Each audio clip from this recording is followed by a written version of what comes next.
14ই June ছিল বিশ্ব রক্তদাতা দিবস।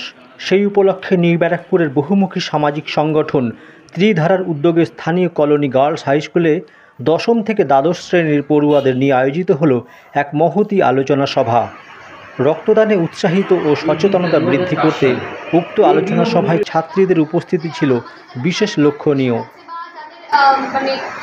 হাইপারটেনশনের প্রবলেম বা কিছু আর ক্যান্সার, ইভেন ক্যান্সার রিডিউসিংও করে, ক্যান্সারের যে টেন্ডেন্সি সেটাও রিডিউস করে দেয়। আর কী বলবো, যে আমরা ভাবি যে ব্লাড কমে যায়, আমাদের 48 আওয়ার্সের মধ্যে নর্মাল ব্লাড ভলিউম চলে আসে।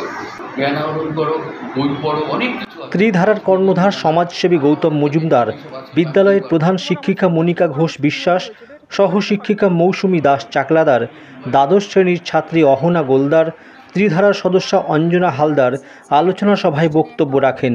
উচ্চ মাধ্যমিকের ছাত্রছাত্রীরা বছরে যদি একবার রক্তদান করে তাহলে কিন্তু সারা ভারতবর্ষে কোনো রক্তের অভাব থাকে না।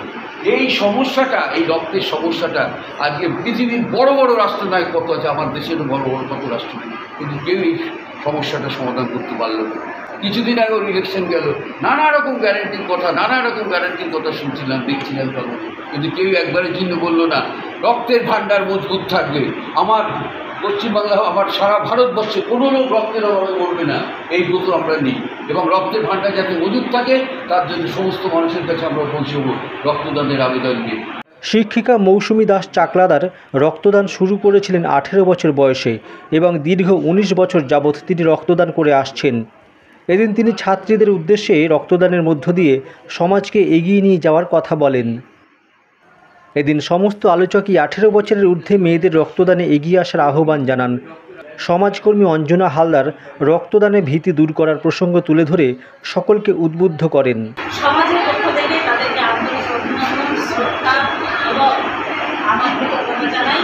আমার ছাত্রীরা এখানে উপস্থিত আছে, আমাদের ছাত্রীদের মধ্যে থেকে দুয়ের কথা বলতে বলার জন্য আমি অনেকে বলবো ভালো একটা সচেতনতা, একটা মূলক অনুষ্ঠান। মেয়েরা জানলো 18 বছরের পর থেকে মেয়েরা রক্তটা দেবে, এটা আমরা খুশি। ওনারা করুন, ওনারা এগিয়ে যান, তাদের জন্য অল দ্য বেস্ট আমার পক্ষ থেকে। এই রক্তদান যে কতটা একটা গুরুত্বপূর্ণ বিষয় সেটা প্রত্যেকটা মানুষের বোঝা উচিত এবং প্রত্যেকটা মানুষকে জানানোর দায়িত্ব আমাদেরই। আমরাই পরবর্তীকালে সবাইকে এই বিষয়ে আরও জ্ঞান দেব এবং সেখান থেকে আমাদের এই রক্তদান পরবর্তীকালে আমাদের সব জায়গায় আমরা রক্তদান করব, বছরে একবার কি দুবার হলেও, যাতে আমরা সুস্থ থাকি এবং আমাদের সাথে সাথে আমাদের সমাজে থাকা প্রত্যেকটা মানুষকে আমরা ভালো রাখতে পারি। এদিন সমস্ত আলোচকই 18 বছরের ঊর্ধ্বে মেয়েদের রক্তদানে এগিয়ে আসার আহ্বান জানান। তোমরা এই ক্লাস 10-এ পড়েছো এবং যারা 11-এ পড়ছো তারাও জানবে অনেক যে আমাদের ব্লাডটা অনেক বেশি ইম্পর্টেন্ট আমাদের কাছে, যে আমরা স্বাভাবিকভাবে বেঁচে রয়েছি, বাট এমন প্রচুর মানুষ আছে, বিশেষ করে যারা থ্যালাসেমিয়া আক্রান্ত, তাদের এতটাই ব্লাডের প্রয়োজন, মানে সেটা ঠিক পূরণ করা যায় না যদি সবাই না আমরা এগিয়ে আসি। এত বছর ধরে কাজ করে গত বছর আর এই বছর, এই 2 বছর গার্লস স্কুলে এই রক্তদান বিষয়ক আলোচনা সভা অনুষ্ঠিত হলো এবং আগে একবার হয়েছিল বয়েজ স্কুলে, কিন্তু বয়েজ স্কুলে সেই হওয়ার পরে আর হয়নি।